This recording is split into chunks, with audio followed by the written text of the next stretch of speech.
Hi guys, welcome to Manhood Explained. My name is Camille. Today is 17th of May 2020 and welcome to video number 142. Today I'm gonna try to tell you or explain to you why I know that you are an extraordinary leader and visionary, but you just don't know it yet. And for the reference, I'm gonna be mentioning yesterday's video. So I would strongly suggest before I'm gonna go forward with this, watch it. It's just 7 minutes, so it's not gonna rob your life, from something. It's just 7 minutes. Just go and watch it. But this way or the other, whatever you're gonna do, I'm just gonna jump right, straight into the subject. And I want you to know that it may sound kind of cheesy when I say about it, but it changes the perspective when you kind of understand what does it really mean. And I'm gonna be basing this video on what we talked yesterday because that's like an intro video to few subjects that we're gonna cover, not only today's one but two more I think, which base kind of is based on this idea that we as guys we need this time to detach ourselves from whatever's happening because we are able to kind of have one line of thought, and it's really hard for us to have these few things that we're trying to juggle at the same time. So many times it pushes us towards really being burned out really fast if we don't have this time to kind of time out, to have this kind of time off, to kind of recharge ourselves. And this is what we talked yesterday, and this is basically how it goes. If you detach yourself, if you lock yourself in your own room and you just leave everything behind, the first thing that will happen is that we retract as we always do. And this is, as I said, this is what I see in every guy that I met, basically, that we retract to kind of this nothing box, this place that we don't have to care, we don't have to kind of think about our lives and struggle with this problems or issues or something. No, we just want to kind of lay back and say, now I don't have to think, I don't have to struggle with this whole thing. And there are two ways you can go from that. One was that we talked about yesterday. You can go and basically start watching some maybe your game, or maybe you want to play a game, maybe you want to watch a movie, watch something on YouTube. You basically go towards kind of taking over or allowing your brain to be taken over by outside inputs. And that might be like your game, and that might be something that is just, you can sit there using half of your brain, watching half your brain being asleep or doing nothing, and just kind of consuming this mindless entertainment. But this is what I want you to kind of traverse today, from that place that you might find yourself, towards something that some of us call it meditation, some of us call it prayer, some of us just simply talk about thinking about our lives and kind of having this quiet time to think over and its results. And if you never tried it, you basically say, bro, are you high? And I got it, but bear with me, you will be surprised, because this is what I want you to do. And again, in different guys, you will need different things. Some of you need to move to think, so maybe you need to go to gym. Some of you maybe go for a run or gym or something. Some of you will be like me, and you will need to kind of sit down in a quiet room, locked out from any outside noise or impact or interruption. And basically what I want you to do is, when you get to that place that you can retract, you are cool, you'll feel great because you don't have to worry about anything.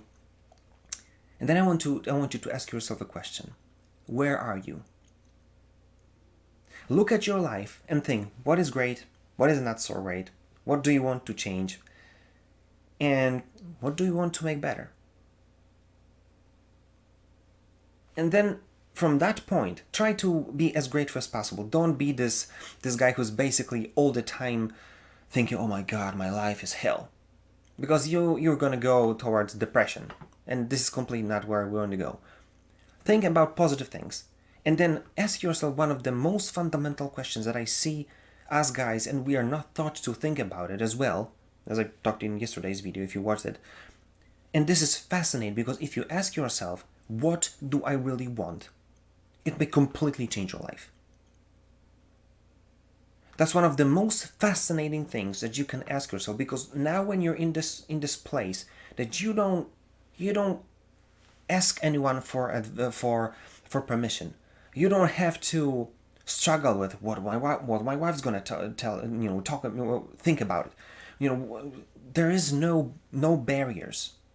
You don't have to, when you in your kind of thinking, you don't have to be scared of what anyone will say, what anyone will do about it. It's just, what do I really want? It's completely refreshing. And then I want you to think about, if you find this, what you can do about it. Because it's gonna be fascinating to kind of see, I never kind of allowed myself to think about it for years now. And I always wanted to do the bungee jumping, or I always thought about jumping with with a parachute, or I don't know, visiting this place or whatever. And then you can see, I can do it now. Like, maybe not now because most of us are in quarantine still, but you can just think about it and just turn to your computer and see, how can I do this? How can I get there? How can I achieve this or that?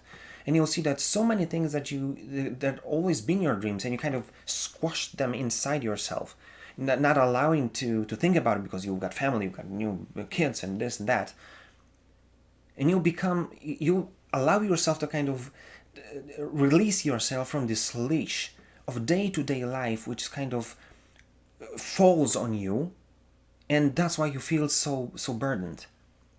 But when you allow yourself to think about it, then you'll see, there's so much things that I really would like to do. There's so many things that I could take my wife and do it with her. Maybe I could take all my family and show them what I was experiencing in my childhood, and showing them that, and come back to that, and having this nice time of seeing what I left behind for, I don't know, 20, 30 years, and maybe doing something with them, something that I always wanted, take them to water park or aqua park, I don't know, whatever is in your head. And that's going to change how you see yourself. That's going to change how you see what you can do, what is possible for you. And that will inspire you to kind of see and open the doors for you, that there's so much you can do. And first of all, where did this come from? You've got to understand that, I know about your generation because I know who you are, brother, but if you're from a generation that was born with the internet in your hand, you know what I'm saying, then you don't really know this world, because if you've got a computer, it's like there's input over and over. There's not enough lifetimes to watch everything that's there. But if you're from my generation, you know that from most of my childhood, what we had is our bike and a ball, or stick and stones, basically. Because when it was the summertime, it was like, I don't know, 8 or 9. We ate our breakfast, we went out and had like 10, 12 hours of completely unplanned time. There's nothing that we could watch because there was no internet. Yeah, I'm that old. But you know what I'm saying? And interestingly enough, we were never bored. Because this is one of the things that I heard from some behavioralist, or maybe Sir Ken John, I don't know what his name, Ken Robinson, I think. I'll put the link, if I find it, I'll put the link to that. But I think he was saying that in one of the speeches on TED Talk, I think he did. It was awesome because he said, do you know how to make your kid to be creative? Leave him alone, let him be extremely bored. And then what's going to start to happen is your kid will find a way to find a creative way to use what he or she has around to do something, but find some way to play around.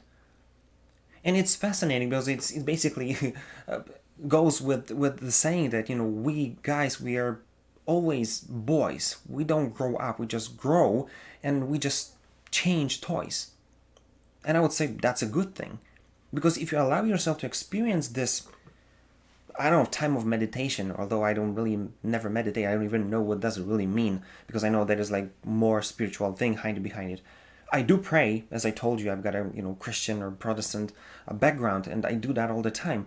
But let's if you don't have any of this spirituality, just try to sit down and think about your life. You'll be surprised what kind of ideas you will find there, because there's no board, there's no barriers, no one's stopping you, about thinking about whatever, flying into space. And there'll be tons of stupid ideas, but then you'll start to see that there are some that they're awesome, and you can do something about it, and you'll be excited to do it, your wife will be excited to do it, your whole family will be excited to do it. And look where it leads you, because if you start to allow yourself to live in this space, then you want to take leadership in in making those projects come to fruition. And this is awesome, because then you want to take leadership. And that's gonna be really interesting thing if you do it, because then you'll start to lead because you want it. Because you're like, listen, I've got a great idea. Let's just let's go to the aqua park. Let's do this and that. And if you start to see your idea one second, another and another, your family you're gonna say, wow, that was awesome. Let's do it again. Then you'll start to see one very important thing. You'll see them lining up for your leadership like this, because you've got passion, you know what you want to do, you kind of know what you want, and this is exactly what your girl wants from the beginning. You're decisive, and you just take things from the beginning until the end, until you go there and come back and you say, that was my project, that was awesome, how'd you like it? They will love it. And that's how you become a leader, not because you have to, not because you have to, have your whole life on your back and struggle with it. No. There are moments and there are visions in life that you can get just simply by being with yourself and asking yourself, what do I really want? Take leadership and change completely how your family sees you, because you are able to take them through this whole process, what they never even thought about, never even dreamed about. You thought about it, you started, and you finished it. That's completely different conversation we have. From you being, miserable all your life, and you become a leader who is completely on fire because you've got an idea that'll change your whole experience as a family. Because this is what I want you to take from this video. There's more to you than you think. You just need to learn how to tap into it. So that's why I want you to give yourself a chance. Spend time with yourself, and without any interruptions, without any barriers, just think, what do you want? And how can you get there? And take your whole family with you. You will be surprised how it will change everything in your life, and how it will make you a leader that is a leader because you want to, because you're on fire with your vision. Think about it and do something about it, because it will simply change your life. If you like this video, comment, like, share. If you didn't, you comment, like, share, and just give me a shout what you think, because maybe you know kind of side of this whole subject I don't really know, and I would be glad to see your point of view on that. And if there's anything you want me to record about, give me a shout, I'll be glad to do it for you. That being said, see you tomorrow.